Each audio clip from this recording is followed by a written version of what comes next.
Welcome to the Joy of Cruising podcast with your host, award-winning author Paul C. Thornton, a weekly conversation with the amazing cruisers featured in the Joy of Cruising trilogy, comprised of The Joy of Cruising, Cruising Interrupted, and new release, The Joy of Cruising Again. Each book is a compilation of features about cruisers and cruise and travel personalities from around the world. It's the next best thing to cruising, hearing about cruising from the unique and diverse perspectives of Paul's amazing guests. Hello, passionate cruisers. This is Paul, and this week on the Joy of Cruising podcast, I am delighted to welcome Jason Venner. In a section called Specialty Cruising, Fun and Quirky, I wrote about Jason in Cruising Interrupted. Cruise entertainment producer, director, creator, MC Extraordinaire Jason Venner. Jason has spent essentially his entire adult life in the cruise world, mostly in a variety of cruise music and entertainment capacities. In other words, bringing the fun. Jason got his start in cruising in 2002 as a DJ with Holland America Line, a high-end cruise line owned by Carnival Corporation. At Holland America, Jason progressed through the ranks from a DJ to over 10 years as a cruise director, to corporate trainer, to 3 years as producer and host of the joint ABC-BBC Holland America Line production, Dancing with the Stars at Sea.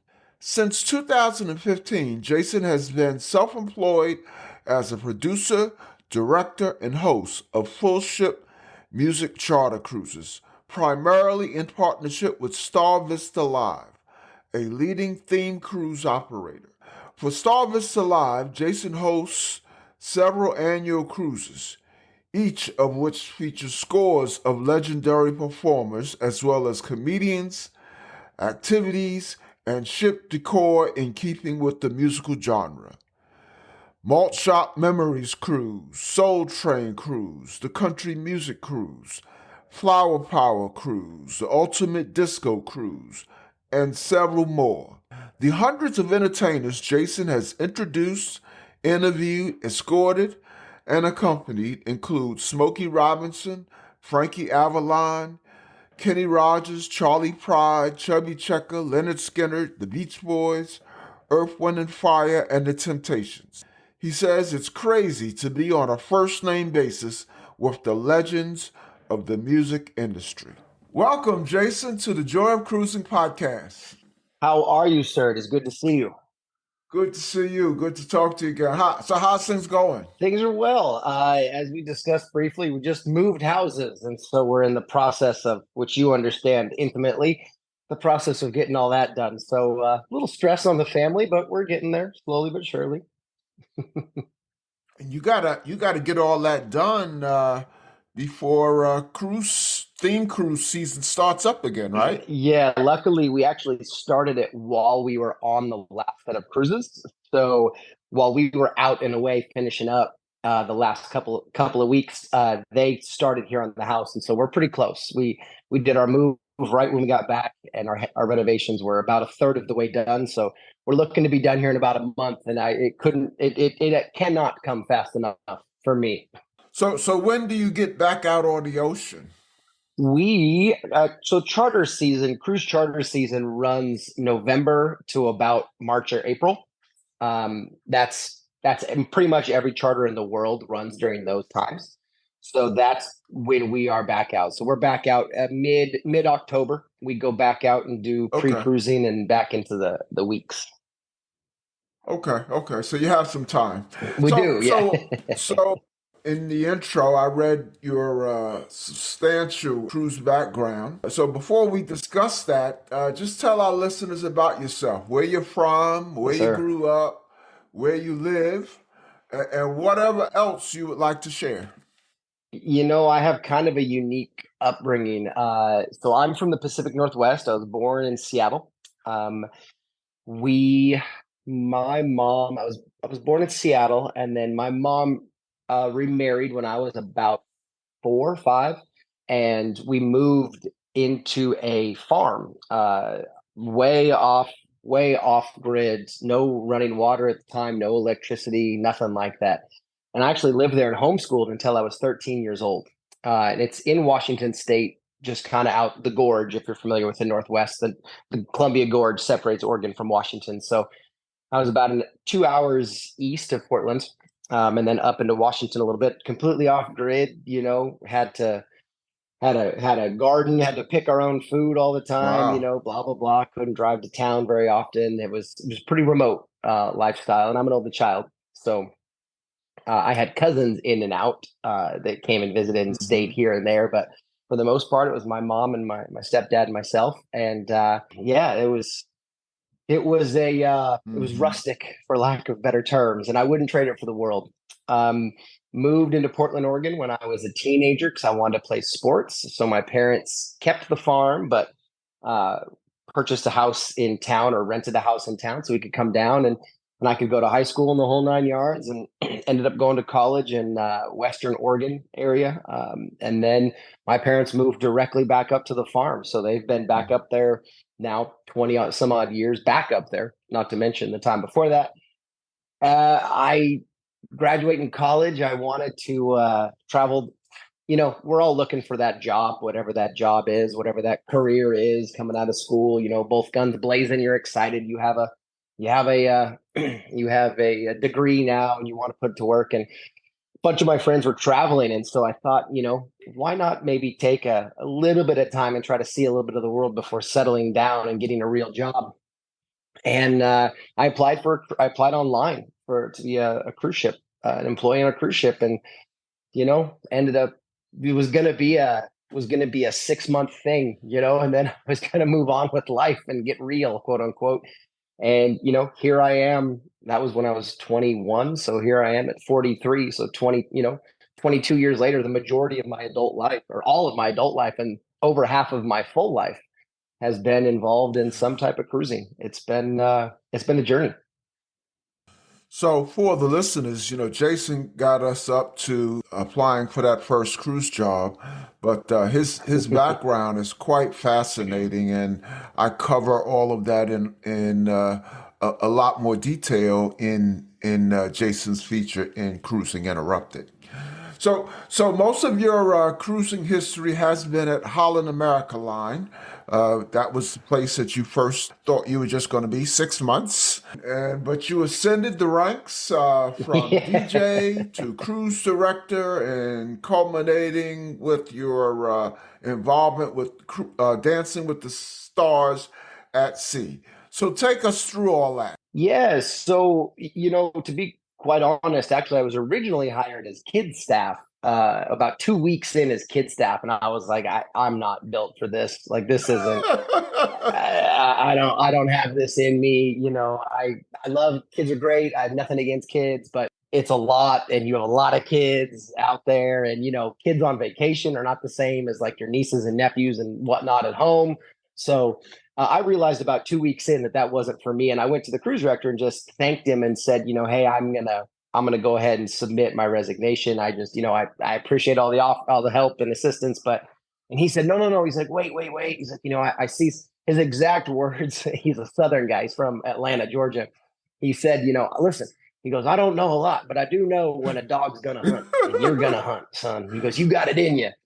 It's like, all right, that's definitely a local colloquialism. Sure. Why not? And so he's like, let me see if I can switch you over to cruise staff, which is basically the adult version of kids camp, where you do all the trivias and you're a DJ and you do all that stuff. You're basically just entertainment for the grown Hmm. folks on the cruise. And so he did. He called into the head office and got me transferred over to his team, his immediate team. And then, I finished out, my first contract was in Alaska, and I had a blast. And I thanked everyone, and, told Holland America Line that I appreciate them, but I'm going to, go on back to real life and home. And they said, well, wait, what about more travel? And like, would you consider doing South America? I was like, of course I'd consider it. Do you have something? They're like, well, give us a week, so they call me back in a few days. And yeah, how about 3 months in South America doing this crazy itinerary with Antarctica and all this other stuff? And I was like, hey, let's do it. Okay. And at the end of that, I did the same thing. At the end of that, I was like, listen, I appreciate you guys. It's been great.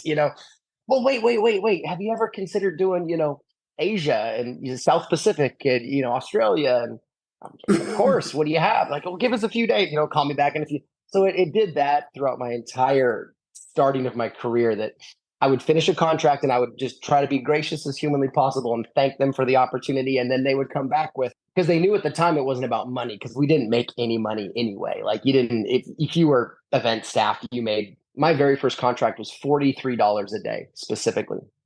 And granted, you get paid all 7 days, and I mean, no disrespect to financially what people make in the world, but when you're fresh out of college, 200, what is it, $210 ish,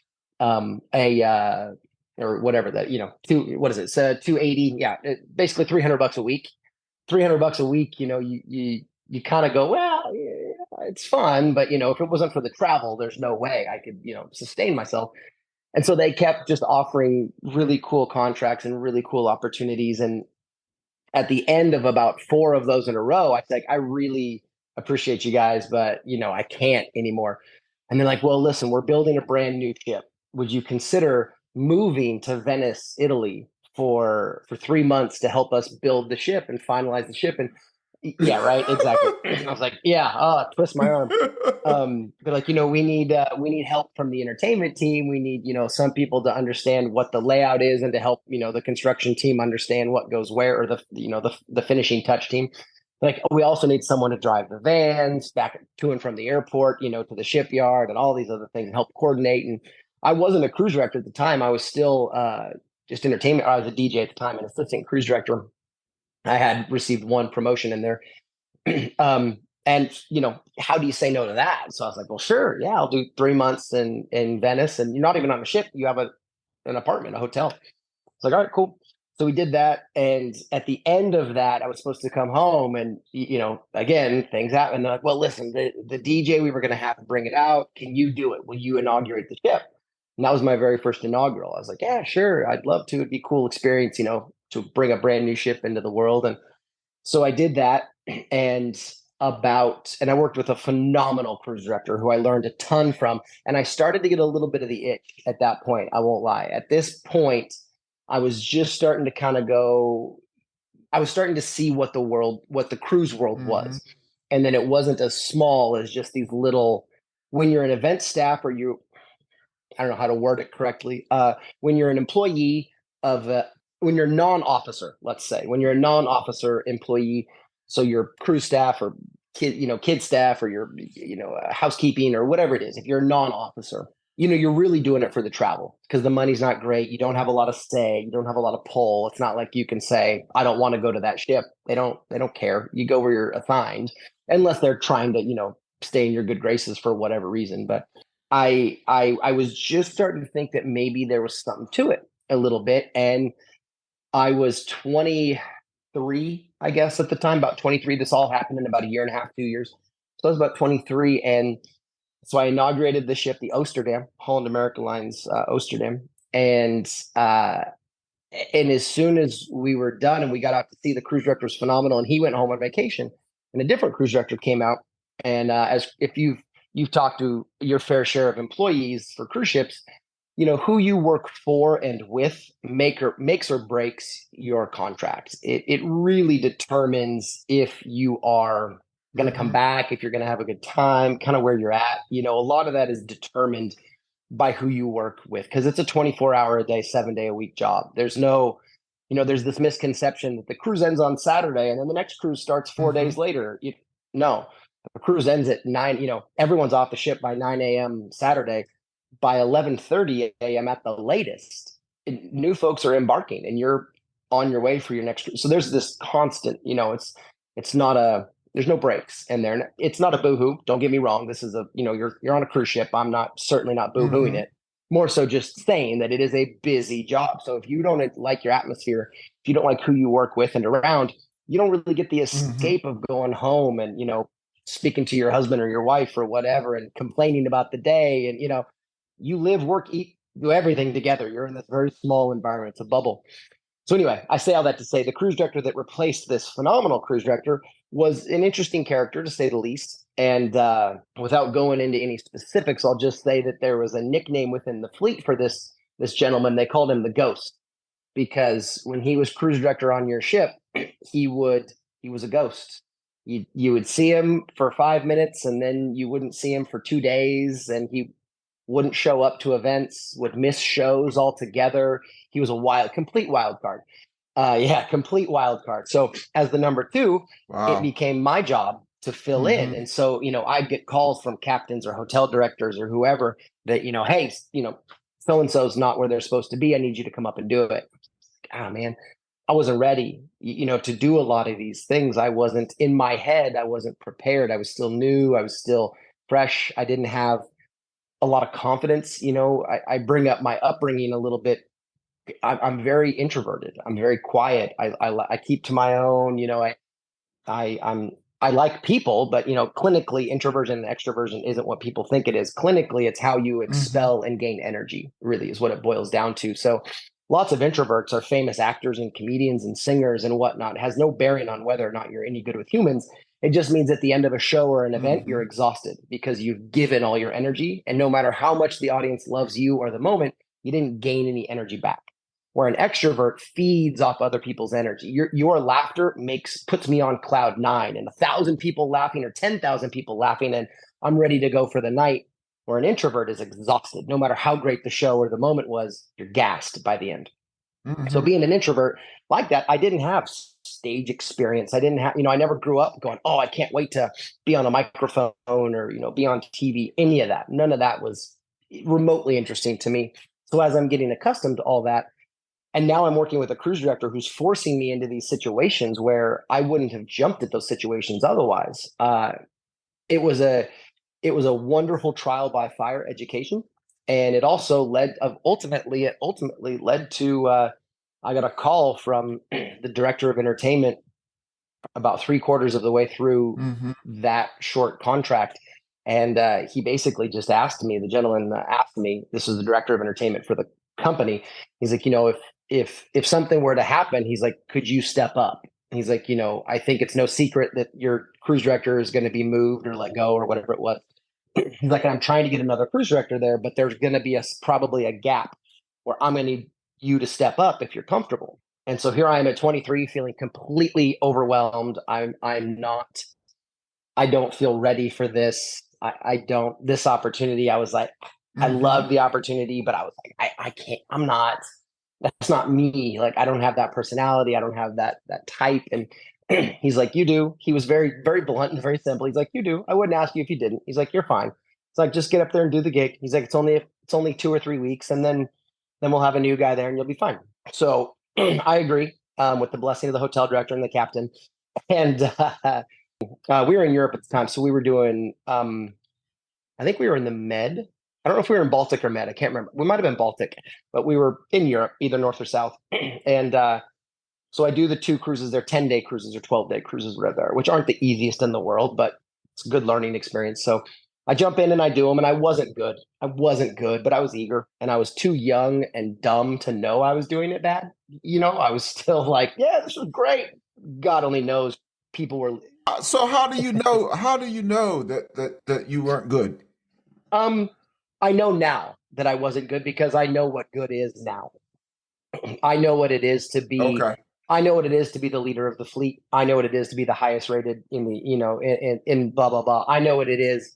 You know when something is good and you know when something isn't, if you have experience in it. And there's a lot of indicators that we could go into the nuance of it if you'd like. But ultimately, I know now what good is after 20 years. I know what effective is. I know when and where to use my voice. I know how to use different tones. I know when it's appropriate to do this. And, you just learn through experience. You have to fail. Cruise directing more than anything. But you were doing it as a fill-in. You hadn't been offered a cruise director job. So could it be you being a little hard on yourself? Yeah, I, in the general speaking of the term, probably. For me, no. I want to be effective. At minimum, I want to be effective. Right. At most, I want to be good. At minimum, I want to be effective. And I was getting us through, but looking back at it, I wasn't delivering the product that should have been delivered in those 2 cruises. In my mind. And again, Holland was happy with it. The captain was happy. Hotel director was happy. I have a higher standard, and I know now. Right. I look back on it. At the time, I was existing. Don't get me wrong. At the time, if I made it to bed every night and I made it up in the morning on time, and things were getting done, I felt accomplished. I was doing, to your point, I was a fill-in. I was just keeping the ship headed the direction, keep it going the direction it's supposed to be heading. That's my only, and obviously it's a captain thing, but theoretically speaking, just keep things going the way they're supposed to go. So all of that to say, when I got off the ship, I ended up doing, they couldn't get a fill-in early. So I ended up doing about 2 months, about 6 cruises ish, maybe 5 cruises. And when I left at the end, when they did find someone to come up, I had the taste for it. Being on stage is unique. Being on stage is something that you either love or you hate, or you're good at, and so you learn to appreciate it. Fear of public speaking is one of the top 2 or 3 fears in the world. It's petrifying to a lot of people. And I blacked out. My very first time on stage, I blacked out. I didn't fall over blackout, but in terms of my sight and my hearing and my brain, I completely blacked out. I couldn't tell you what I said. I couldn't tell you if the audience laughed, or I couldn't tell you a thing that happened. I know I walked out, my vision went down into a tunnel, my ears went underwater. I did the intro and I got out of there, and I looked at the stage manager and I said, did I say the right name at least? And they started laughing. They're like, yeah, you got it. Like, it was short, but you got it. I was like, cool. That's what I was gunning for. But it's that terrifying, to stand out there in that judgment. You're being judged in that moment. And whether people are kindly judging you or not, doesn't matter. You're being judged. And that's hard for people. It strips you of a lot of, what you've protected yourself with for years. And so, yeah, I ended up filling in for almost 2 months, and I got the bug. And so when I went home, director of entertainment called me and just said, thanked me and mentioned that the captain and hotel director were very happy, and said that, would I be interested? He knows I want to retire. He knows I'm done, but, would I be interested in taking a cruise director gig as a trial? So I said, sure. And, from there, it just kind of rolls, and you end up, you take it seriously or you don't. Some people just get into it for a laugh and don't really, care that much about it, and you get fired or you don't, or, you're just there for fun, or you're just there for travel. I was there to be good. I wanted to be good. And I don't want that to sound arrogant as much as to say, for me personally, I wanted to be good. I wanted to be effective. I wanted to be someone that could be relied upon by the company. I wanted to be someone that you could call me and give me a tough contract, a tough ship, an easy contract, whatever, and I'd be game for it. That was my thing. So when did you know you were good? I still have a hard time even acknowledging when somebody's good at something. It's hard to determine, because there's so many ways to be good. There are so many ways, if you take sports or anything else, you take comedians, take actors, take whatever. The good ones are all good differently. Very few people are good the same way. Failure is often similar. You'll see failures line up similarly, and people will fail for a lot of the same reasons. Whereas success is somewhat unique in my experience, or talent, I should say, is somewhat unique in my experience. So for me, knowing I was solid was figuring out my voice. I spent when I took that fill-in contract, I spent 2 months, and this is not a joke. I was doing a 7-day Caribbean, and I'd actually 3 months. So 12, maybe 14, weeks, however that, spans out in those 3 months. And I used a different version of myself every single week to find where I was comfortable. So some weeks I would try to be super funny. Some weeks I would be super dry. Some weeks I would be super serious. Some weeks I would wear glasses to try to age myself. Because I'm in my 40s now, and at 23, I looked like I was 16. I was a baby. And Holland America Line is not a young cruise line. So it's, I had to relate to these guests. And so I tried week in, week out. I tried doing every event around the ship as a host. I tried doing no events around the ship as a host.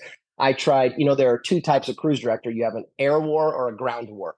Ground war cruise directors are table touchers. They will meet every single person individually, and that's where they're most effective. They're good on stage, but not great. Their game is to get to know, hey, Paul, hey, Jason, hey, so, they want to know everybody. They table touch at dinner. They're present at every gangway. That's the land war. The air war cruise directors hit everyone in bunches. They're really good on stage. They're really good over the PA announcements. And so they make 1,000 people at a time like them versus one person at a time really like them. And that was you, right? The air war. I was an air war guy. I was a stage guy. I was a game show stage guy. I wanted to contribute through humor, creativity. I never viewed myself as being, when you look at cabin stewards and dining room stewards and you look at bar staff and, on Holland America Line, they're all Indonesian and Filipino. And they're just some of the most gracious, kindest, lovingest humans on the planet. And I love them. I love the culture. I love the style. I love their willingness to step out of their comfort zone and help and do all the things that they do. They're just wonderful, wonderful humans. And they're so good with people. And I didn't think that I had the same ability. So in my mind, we have 900 some odd crew members on board. 700 of them are in service. 700 of them are table touching every day already. 700 of them are entering people's cabins and cleaning cabins and doing all those things already. And so in my mind, we had so many people that were so good at it.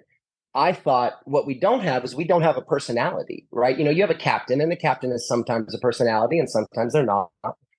But in reality, your cruise director has the opportunity to have a huge impact if they are a big, bright personality, if they are funny or witty or charming, or, you look forward to seeing them, or when they're participating in something that it's going to be good. And so that was my goal. My goal was to be part of the air war. And so long way around to answer your question, I realized I had talent at it, I guess, when I got through about 3 months of changing my style and my type and refining down to who I was as a cruise director. And once I found out who I was incredibly comfortable in the role at that point, even after a short time, because I'd trialed so many things and I'd failed so much in three months. I'd failed routinely in 3 months. And, you do some, and with each of those different weeks, trialing something different, you could take little bits of, okay, this really worked. Now this overall didn't, but this did, and this did, and this did.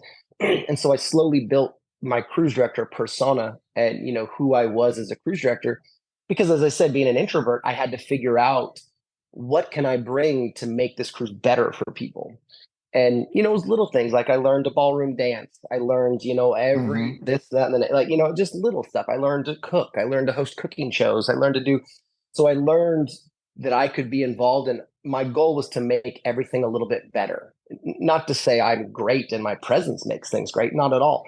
But if I can bring a little levity, a little humor, a little fun, if my presence makes things a little wilder or a little different or if it entices people like, oh, the cruise director's in the cooking show today, we got to check it out. He's crazy. Or, whatever that is. That was my goal. Say something about learning to ballroom dance. You're 23, you get promoted. You're 20, the first time, 24 when I took my first full ship, 23 when I had, 23 when I had my first full ship. Every night on Holland America Line, at least back then, and this is years ago, and it's kind of come back a little bit, but years ago, a huge part of cruising on Holland was every night in the Ocean Bar, and Ocean Bar specifically on the older ships, was the dance, happy hour and dance hour. And it would be packed. Hundreds of people every single night would come in to listen to your trio play dance music. And I'm in a room with a lot of a lot of husbands that don't dance. And I'm the cruise director. And so when I walk in, I'm a big kid. I'm 6'3", 200 pounds. I'm a big boy. And I have a little bit of a presence in a room. And so when I walk into the Ocean Bar or wherever I am, I've got 3 or 4 women that are my grandmother's age, that are polished and lovely. And, would you like to waltz? Would you like to foxtrot? Would you like to jive, or would you just dance or whatever? Having to say, no, I don't know how, was immediately a red flag for me. I'm the director of entertainment. How could I possibly, and I don't mean to judge other cruise directors. This is me. I don't want, if another cruise director is seeing this, zero judgment. For me, I did not feel comfortable walking into a room and not having command of the moment, whatever that moment was. So yeah, I honestly, between friends and then YouTube, I mean, what can't you do through YouTube? I slowly started learning how to ballroom dance, and I at least wanted to be able to hold my own. I didn't need to go out and be the center of attention, but if you wanted to foxtrot, Paul, me and you could foxtrot. That was my goal. I wanted to be able to have that ability. And yeah, so I learned when I was about 23. Because the other thing it gave me as a younger guy that looked young and looked, let's be honest, I look, arrogant. I look relatively young now in my 40s still. Now picture me beardless and, baby faced at 24. It added a little gravitas to the situation. If all of a sudden that kid that looks like a frat kid or looks like, just like he should be drinking a beer in the corner, if all of a sudden he steps on the floor and he waltzes around the floor, with a 70-year-old, whatever-year-old woman, all of a sudden it changes your perception a little bit. And so I was playing the game, I was playing the game, and I wanted to know, I hate not knowing. And I don't like the word hate, but I hate not knowing. I hate not knowing something. And so having to tell people, no, I don't know how, was painful for me.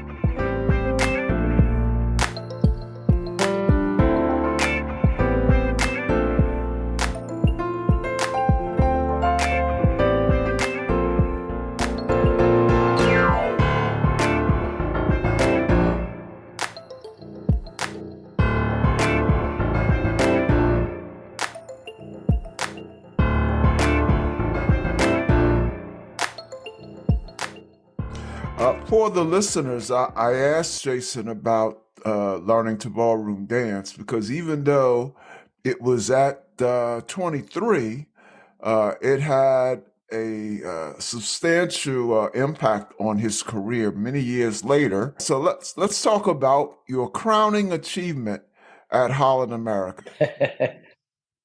So, and I say this with humility, I was fortunate to have a wonderful career there. I had some incredible experiences. I worked with some phenomenal people. And if you were to ask me about it, this isn't my crowning achievement, but professionally speaking, it was right up there. So I was retiring from Holland America Line. It was 2014, maybe 15.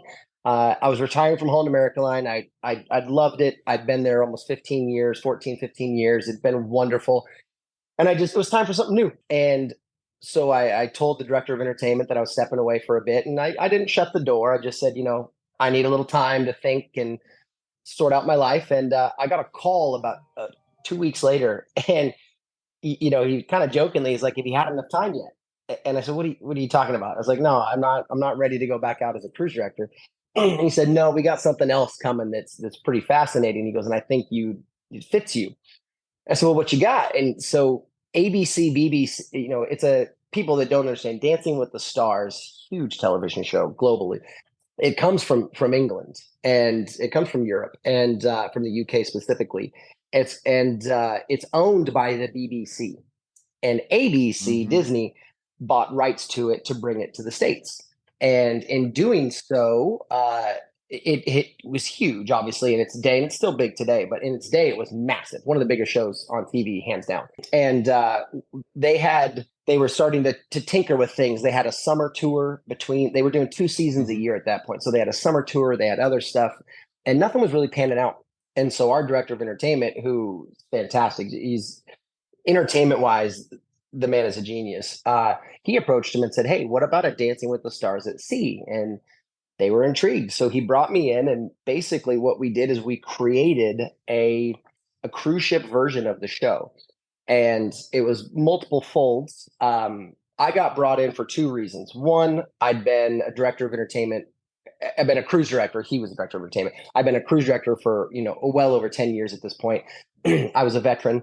I knew a veteran of cruising. I knew entertainment inside and out. I was one of his trusted guys. I was one of his guys that would go in and fix ships. And, he used me as I fired cruise directors. I helped hire cruise directors. I trained most of his cruise directors at that time. Excuse me. And so I was fairly trusted, and I knew how to ballroom dance. I wasn't an expert, but I knew how. And I'd been teaching ballroom on a very simple level on cruise ships, because I add in that. The other reason I wanted to learn is because it was a phenomenal activity to run as a host. To be able to teach ballroom dancing on the ships was just so much fun. So that was another reason I learned.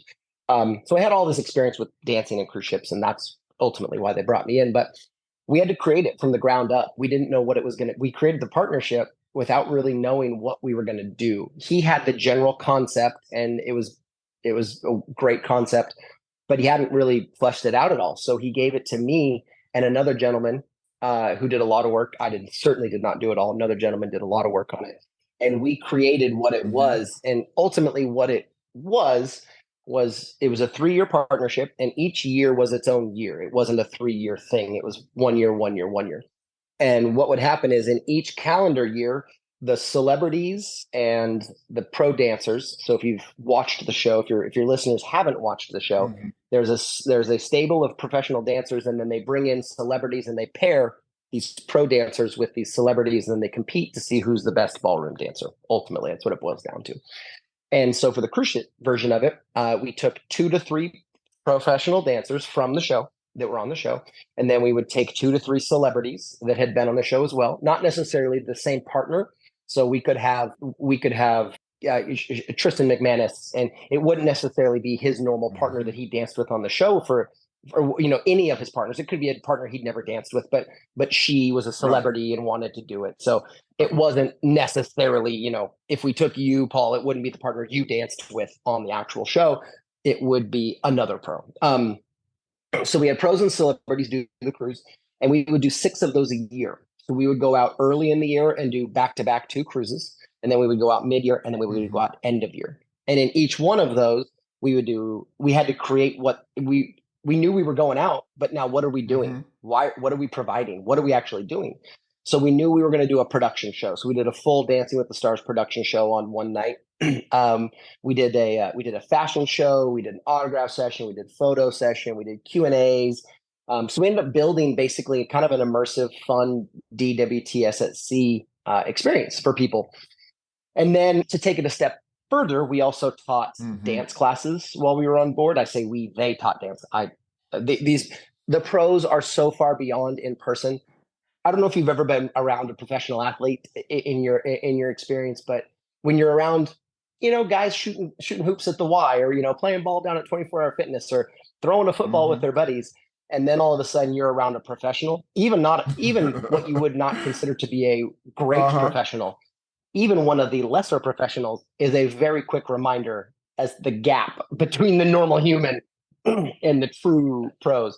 And that's what this was. I could teach ballroom, not even in the stratosphere of what these pros were. So they taught dance classes and all these things. And we had this concept that how to make it a fleet-wide thing, even when we're not there. So we basically created a set of dance classes.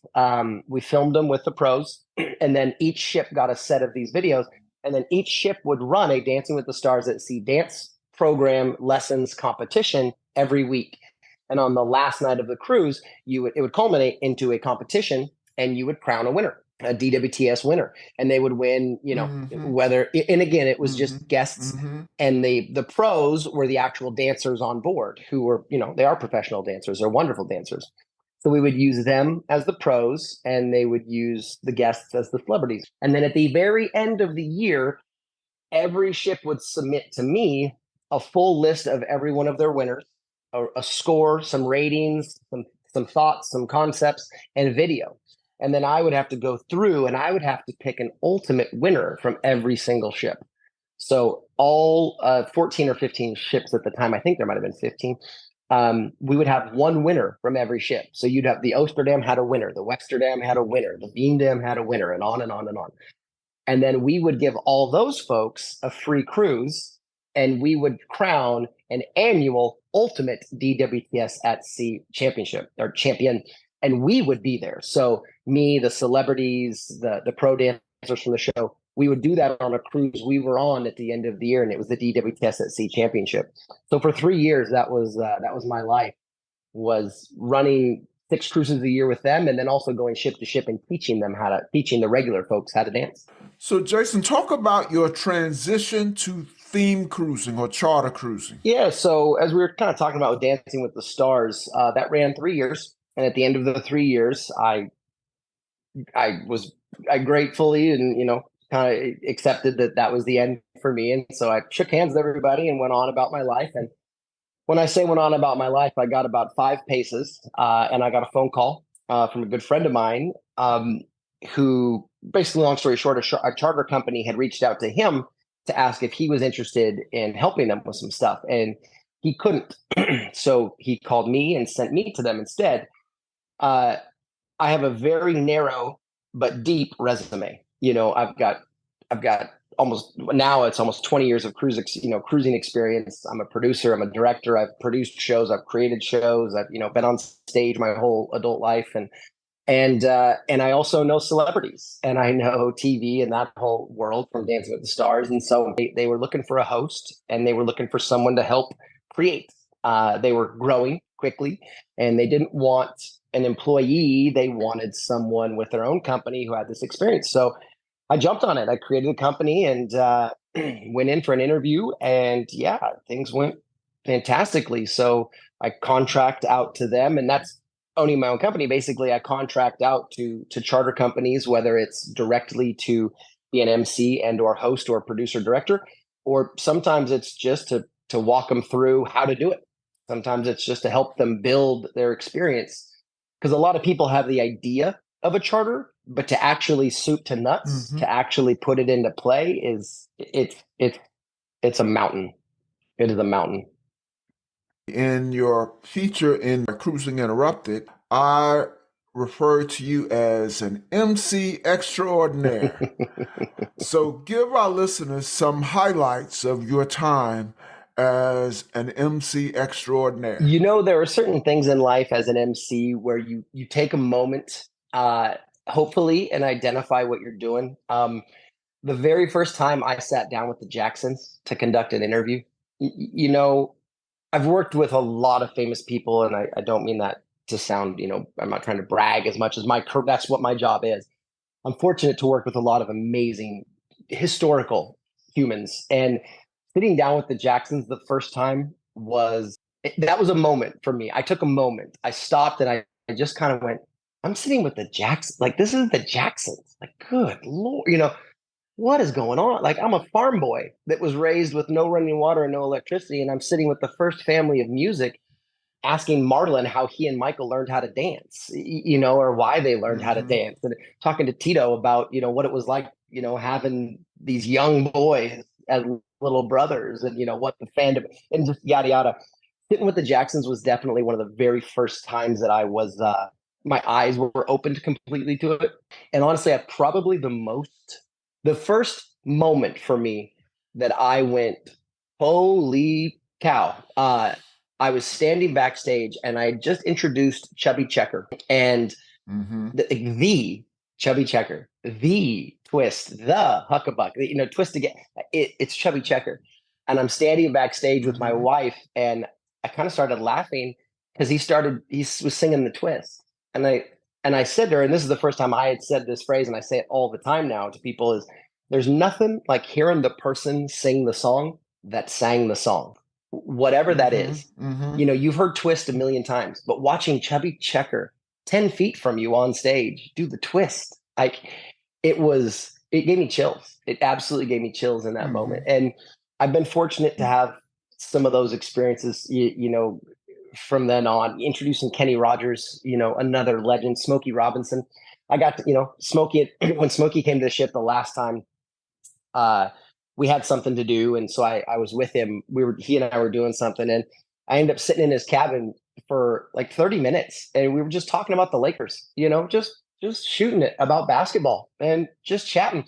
And you recognize that even though they're massive celebrities, they're people, they're just folks. And, but it still wasn't lost on me that I'm sitting in a chair talking to Smokey Robinson about the chances the Lakers have that year. And this was years ago, but things like that, just, they blow me away. Introducing Lynyrd Skynyrd and watching him sing Simple Man, and, some of those things, it's not lost on me. It's not lost on me, the privilege that I have and to meet, get to know, and work with some of these just incredible figures. Now, with all of the great variety of charter shows that you put on in different genres of music, country western, rock and roll, the Soul Train cruise, and I don't want to put you on the spot, so you don't have to say which one, but I suspect that there's certain genres of music that you are less inclined to listen to in your personal time than others. Sure. But I'm sure that doesn't show when you're on the stage. For me, that's a twofold thing. For me, when I was being raised with no TV, and obviously, you can identify with this. We didn't have computers. Even if I lived in town, computers weren't a thing, 40 years ago. So we had radio. I was raised on radio. There was, we had battery powered satellite radio in our house, in our ranch, and we listened to everything. So I really did. I'm not lying when people laugh at, which one's your favorite? I really grew up on all the music, and my dad is a phenomenal guitar player and singer.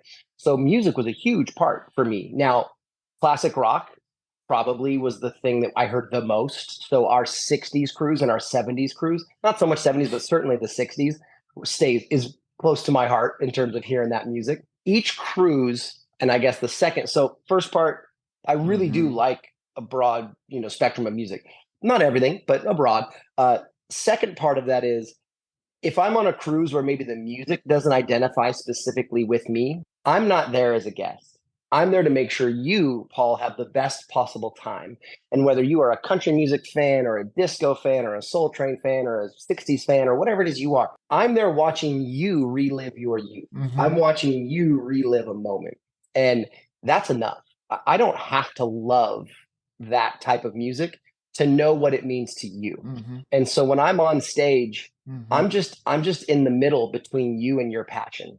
And so my goal, I don't have to love that music to know that you love it and to know that it means everything to you. And Soul Train has the best music top to bottom for me.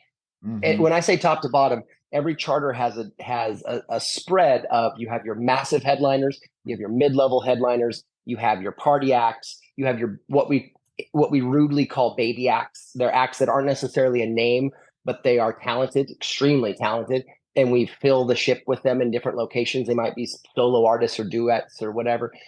So from the biggest headliner down to the baby acts, Soul Train top to bottom has phenomenal music, and it is a passionate fan base.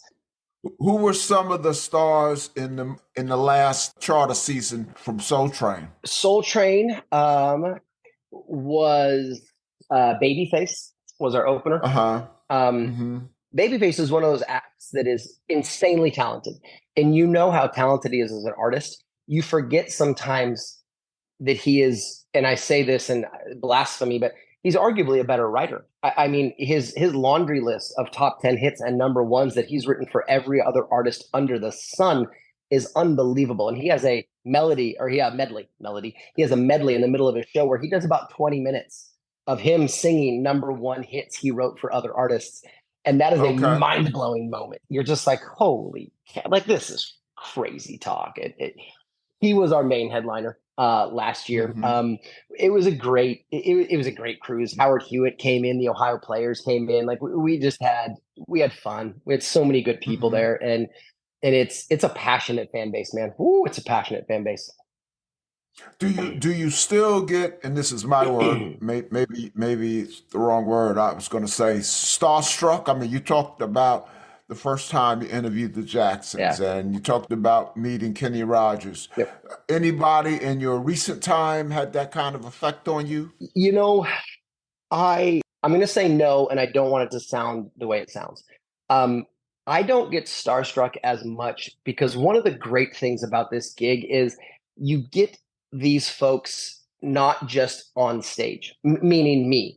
I get to see them backstage. I get to see them in rehearsal. I get to see them in a production meeting. I get one-on-one time with them.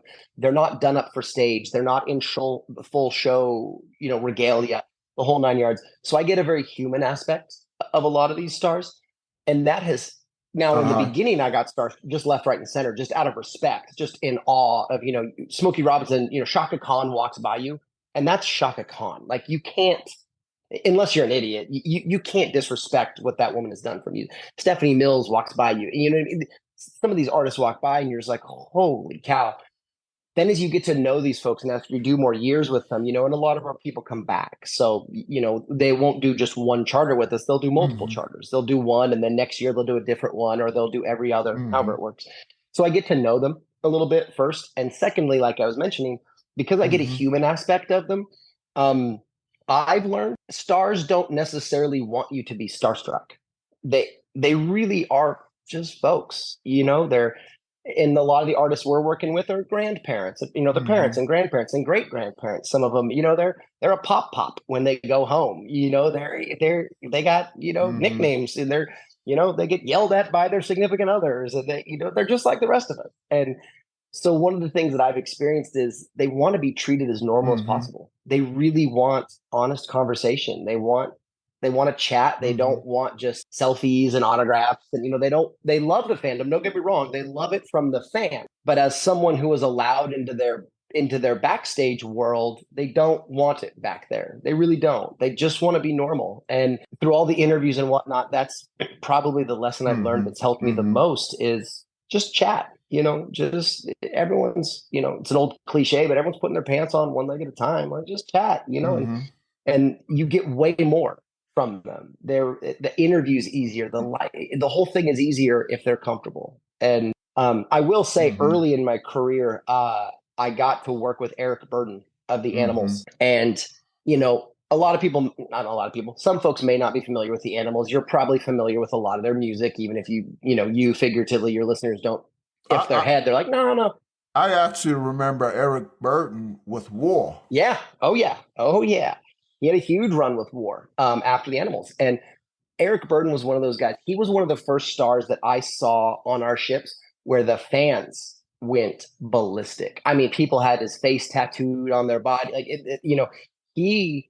and I don't mean, when I say for whatever reason, I don't mean any disrespect to his catalog and his history and what he means to music, as much as we've had all these major stars. When he was on board, I mean, people lost their minds. They lost their minds. And that was a moment where I was able to, in the Jacksons, very similar, that was a moment where Eric Burden was the first one. He before the Jacksons, for me, I sailed with him. And that was a moment where I was starstruck in that what he means to other people, if that makes sense. Sure. I've loved his music forever, but it's what he means. That he means something to people. The Jacksons mean something to people, and it's that level of starstruck that's it's kind of fascinating. Shifting gears, Jason, how do you spend your time when you're not on the ocean? I am a homebody. Well, besides right now trying to get your house renovated and completing your move. I am. So my wife is an incredibly talented human. She has a couple businesses of her own. So our joke is basically that she's my assistant on the charters, 4 months out of the year. The other 8 months, I'm her assistant in life, whatever. So there's a lot of doing what I can to help my wife, and she doesn't need my help at all. I end up messing things up more than I do helping, I'm sure. But for me personally, if it's not helping with whatever she's got going, I got into triathlon a couple of years ago, and I really enjoyed them. They're hard and they're challenging, and it helps. I'm a very competitive human. I'm a very triathlon. So actually performing in them. Yes, sir. Yes, sir. Now, I recall when I interviewed you for Cruising Interrupted, weren't you into just skiing? I'm still a big skier. Oh yeah. That's still my winter passion. But triathlons have become my summer passion, and because skiing kind of fits into the charter season, so I have to kind of find my ski spots around cruises. Non-charter season is April through October, September, October. So that's where I have a lot of free time, and we're always working on next year's cruises, and year after that, matter of fact. But I really got into, run, bike, and swim. It's fun. It hurts, but it's fun in a weird way. let's talk a little bit about the future. I know you have, from when I interviewed you before, so the number has grown. You've cruised over 500 times. I'm not even going to ask you about cruising, just in general. What's on your bucket list? Doesn't have to be, it could be travel, but life in general. What do you want to do in your life? I wish money weren't a real thing at times, so let's pretend for a moment we can remove money from the equation. And by that, I mean, we have to chase a job or a career, or we have to make our money to survive, whether it's paying your mortgage or making sure you have food to eat and on down the list. Once you have that need taken care of, you can start to do more for yourself, and I don't mean to make it all about money, but you got to have enough to live. I would love to coach. I was an athlete most of my life. I'm a some level of athlete now. I played, various levels of basketball and football. I'd love to go into football coaching. I really would. And the other thing that I have a huge passion for is special needs. I've always been involved in some level in special needs, and those are probably my two non-selfish passions. When I take outside skiing and things like that, I consider those to be, somewhat self-centered, in a good way. But, coaching and working on some level with special needs is something that I do anyway, but I would love to have more time and focus to spend on it. For my listeners, Jason is being modest. He didn't just play at football. He was a football star. And I go into that and explain why he's not a retired NFL player in his feature in Cruising Interrupted. Yeah. So, Jason, before we let you go, a couple of light or fun cruise questions, and then perhaps Yes, sir. An oddball question that doesn't really relate to cruising. So the first question, Yes, this sir. is really for me to get some ideas. I just got off a 16-day cruise, the longest cruise I ever took, and I never ordered the same drink twice in a row. And that's a result of what I'm Yes, sir. about to ask you. So what's your favorite cruise drink and cruise food? So I don't drink much alcohol anymore. Uh, I was never necessarily an alcoholic, but when you live on a ship, you drink more than you should. It's just kind of part of the culture out there. I think even if you're cruising as a guest, you probably drink more in your 16 days than you do in months at home, right? It's Jason, just to interrupt you, I feel what you're saying, because on the podcast episode that's actually the one that came out on last Thursday, is a guy who spent 7 years working on Princess Cruises, and the amount of drinking, it's just unbelievable. And he explained lots of dynamics, explained Yep, lots of reasons why. yep. But anyway, go ahead. I'm sorry, And I I'm don't mean to sure, interrupt. no, please, anytime. And I'm sure he walked you through most of it, so I don't need to walk you through why it's a pastime out there, but you do build a tolerance. My saving grace is that I was on stage every night, multiple times a night.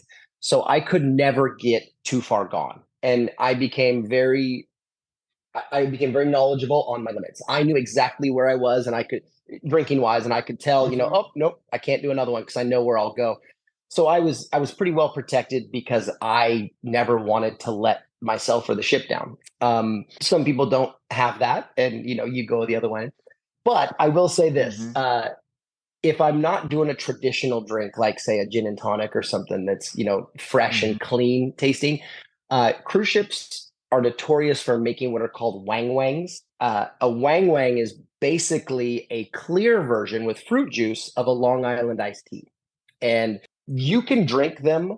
It's like drinking a Capri Sun. I mean, they just go down so easy, but they are loaded. And many a downfall of a cruise ship employee has been at the hands of a bartender who makes a mean wang wang. Now, the funny thing is, so I tell you about Yes, the sir. podcast episode that's currently running, and I asked him the same question that I'm asking you, and he couldn't remember the name, but he said It's it a was wang a wang. version of Long Island iced tea. It's a wang wang, and it's a Yep, yep, traditional. that's I funny. don't know the That's background funny. of it, so I'm going to butcher this. But I know all the bartenders on the Holland America Line are Filipino and Filipina, and from the Philippines, let's just say. And I think it's. I want. I don't know if it's homed in the Philippines. I don't know if the Filipino bartenders and bar staff kind of. That's because it's you. It's almost never on a menu, but they know how to make it. You don't just walk up and I'll have a number 7. The wang wang. It's not how it works. Like you have to know, the bartender knows. Like, do you know how to make a wang wang? So I. Well, my next You're gonna cruise is get you a scheduled wang for wang. December, and I'm just gonna go and ask for a wang wang and see They what are kind of phenomenal, reaction I and they get. are deadly because, like I said, they're sweet and they taste good, and all of a sudden you've had 2, and 2 is plenty if you've ever had a Long Island iced tea. Food, cruise ship food. Yes. I am really boring, and I will fully admit how boring I am. I'm not food driven. I don't. If you could give me 3 pills a day and I never had to eat another meal, I would go for that in a heartbeat. I'm just never been real food driven. I will say this though, Hmm. it's not necessarily the kinds of food. It will never get old to me to be able to walk into a venue and get hot food at any hour of the day at any time. And that to me, especially with my upbringing, I lived in the woods. There was no fast food. There was no grocery stores. You didn't just walk down to 7-Eleven. You didn't microwave a burrito, none of that. So food in abundance was kind of new to me. Hmm. I'm not a country hick. I've been around food my whole life, but, and no disrespect to the country folks out there, but, you know what I mean? I never had excess, and all of a sudden being able to just, it's so nice for your routine. I eat breakfast at X o'clock in the morning, and I know I'm going to have that, and that's going to be there. It's going to be prepared right. It's going to be good. It's going to be wholesome. I'm going to go at lunch, and I'm going to get this type of this or whatever. Um, what's the thing I would add to food on top of that is, and this is something that guests won't really be able to get a hold of, is you will do theme nights, and on your theme nights you'll have different themed dinners or types. You might have Indian nights, or you might have Italian nights, or this night, or French nights, or whatever it is. Down below decks there are cantinas, if you will, dedicated to different nationalities on board, again, for Holland America Line, because the vast majority of the crew were Indonesian and Filipino. You had an Indonesian food whole line of stations, and you had a Filipino line of stations downstairs. And it was so good and so interesting Hmm. because we have mostly Filipino and Indonesian cooks and chefs as well. So it's being done traditionally. This is not like an American take on nasi goreng or whatever it is. Hmm. You're getting legit Hmm. prepared by the folks from there that have been producing it and creating it from generations. And that's there's nothing like an ethnic type of food prepared by someone that has done it a lot. It's theirs, as opposed to they're imitating another ethnicity. Oh God. And you always have Indian chefs as well. You always have a few Indian chefs. So Hmm. the Indian food is Hmm. phenomenal. I mean, it's just, cultural food. It's mind blowing. It kind of reminds me, and I'm probably going to butcher this saying, but when you were talking about Chubby Checker, is listen to the guy sing the song who sang the song. So eating food, eating food from a chef who cooks the food or whatever. But you From that nationality, does it at home, and yeah, yeah, the whole yeah. 9 yards. And darn well, right? Whether you go to a Chinese restaurant or a sushi restaurant, Japanese restaurant, or whatever you go to, if you walk in, and I mean this with all due respect, it is only white Americans, it's not as good as it should be. You Sure. want to walk in and see people of that ethnicity. Right, right, You want right, to see folks that, right. I want to see folks from that country or that type of food in that venue when I Hmm. walk in, because that lets me know the people that know that food know that food. The second light question is, what's your most memorable, funny, or even most embarrassing cruise or port experience? Wow. It's a lot of years we're drawing on here. Yeah, and especially with someone who has been on hundreds and hundreds of cruises. Yeah. Yeah. Embarrassing could go on forever because I've embarrassed myself millions of times, but it's too much. One of my most memorable experiences, and it just popped into my head, funny enough, is if you've ever done the Mediterranean and you've done Santorini. So Santorini, and I'm sure you've done it, right? You've done it, right, Paul? I've done the Med, but Okay, not yeah. Santorini. So for you as well. So Santorini is an ancient volcano. And think of the crater and the whole 9 yards and huge. And when I say huge, I mean you could fit dozens and dozens of massive cruise ships in the crater. It's that big. And what happened is over time, the walls broke down on two portions. So if you're looking at, if we're looking down on a crater of a volcano, it's opened up here and here, if that makes sense. So water can pass through it. So it's a semicircle and a semicircle. And that's the top, that's the rim of the volcano. So as a cruise ship, you pull through the opening into the actual volcano. And then Santorini is up the straight vertical side of the wall of the volcano around the rim on one side. And there's Ia as kind of a connection to Santorini as the other little town. And it is the most picturesque, beautiful, stunning. When you think of a Greek island, a Greek a Greek villa, you think of the white with the blue roof, and it's the quintessential Greek town, Greek island. And I was fortunate. When I was about 25, I got ordained as a Universal Life Church minister, a non-religious but legal, able to legally marry people, because cruise ships I'd get asked all the time. And so I got confirmed, and I registered and did the whole thing. And I actually conducted a ceremony on the bow of the ship with the walls and Santorini behind us. And it was just, wow. It was just stunning. It was absolutely one of the most beautiful experiences I've ever been a part of. Embarrassing, funny, and on down the list. Oh man, there's just so many. I was embarrassingly back in the good old days. If you were late back to the ship would sail, which they still do. But what they would allow you to do is every ship has a pilot.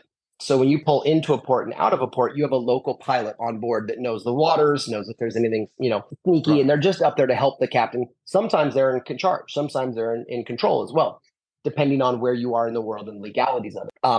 For the pilots to get on and off the ship, they don't walk on and off a gangway. They climb down a ladder down the side of the ship, right? And so you open one of the brake doors, you drop a ladder. It's not 100-foot ladder. It's not that long, but it is a ladder. And I was a tiny bit tardy getting back to the ship one time in my life. Never happened again. I was so embarrassed. And I had to, they basically took me out in the pilot boat and swapped me for the pilot. So as the pilot was getting off to go back, I climbed up the ladder and got back on the ship. Luckily, the captain was a generous and kind human and didn't terminate me on the spot for being a moron. He wasn't Captain Boz. He wasn't. I know Boz well, though. I know Boz well. Okay, Boz is going to be on the podcast in a few weeks. So. He's a gentleman, a professional, and a wonderful captain. The oddball question: you have a following, and welcome to the Jason Venner friends and fans listening, and Brittany's friends and fans listening. Way more so than mine, sir. Share one thing my listeners and your friends and fans and Brittany's friends and fans don't know about Jason. Know about me. Well, very specific for this one. So I mentioned earlier that I'm into triathlons. In August, the end of August of last year, I still play a lot of sports when possible. I mentioned I'm competitive. And I was playing basketball with some friends, and I had a full dislocation of my right ankle. Completely out of socket, turned to the side, like out. It was one of the most stomach turning moments I've been around. And that has brought a lot that's been an educational experience. I've been in and out of injuries my whole life being an athlete, but this was the first time I've looked at a part of my body and seen it basically disconnected from my body. And you learn a lot in that moment about how you are going to deal with that level of pain and stress and anxiety. And so I am about, what are we in June? So I'm about 10 months out of that injury. and I'm finally getting back to full strength and full speed. But it's taken me a long stretch to get here. Wow. Well, all the best with your recovery, Jason. Thank you, brother. I appreciate it. Jason, thank you so much for coming on the Joy of Cruising podcast. Continued best wishes to you. I interviewed Mike Jason of StarVista Live, which is a company you work with a lot. Yes, sir. And he told me to look on the on YouTube, and you can see like highlight reels of each of your cruises. And so I looked at the Soul Train cruise. It's now on my bucket list. Let's go. I would love to have you, man. It is a truly unique experience. It is. I will tell you the truth. As an avid cruiser, I know you're a very avid cruiser. It makes regular cruising look a little different. When you do a full charter, when the whole ship is dedicated to one purpose, one type of music or one genre or one, there's lots of different types of charter cruises. There's Star Trek cruises, and whatever it is, when the whole ship is dedicated to one purpose, it changes regular cruising for you a little bit. I've been on a couple, and there's nothing like it. Now, I've written about it extensively in the book.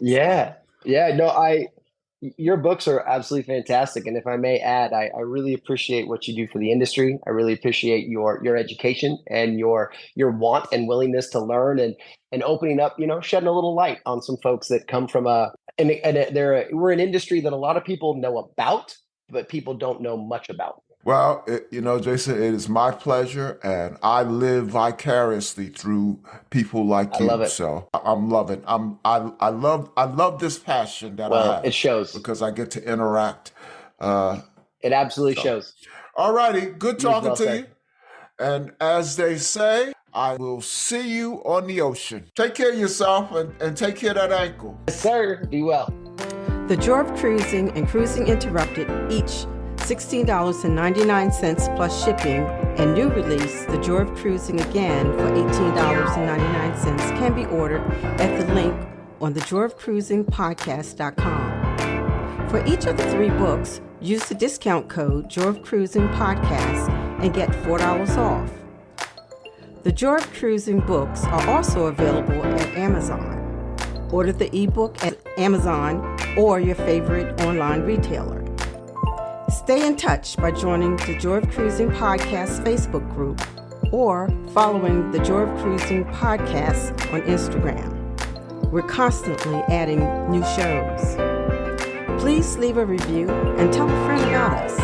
We hope you enjoyed this brief escape to the ocean. See you next week.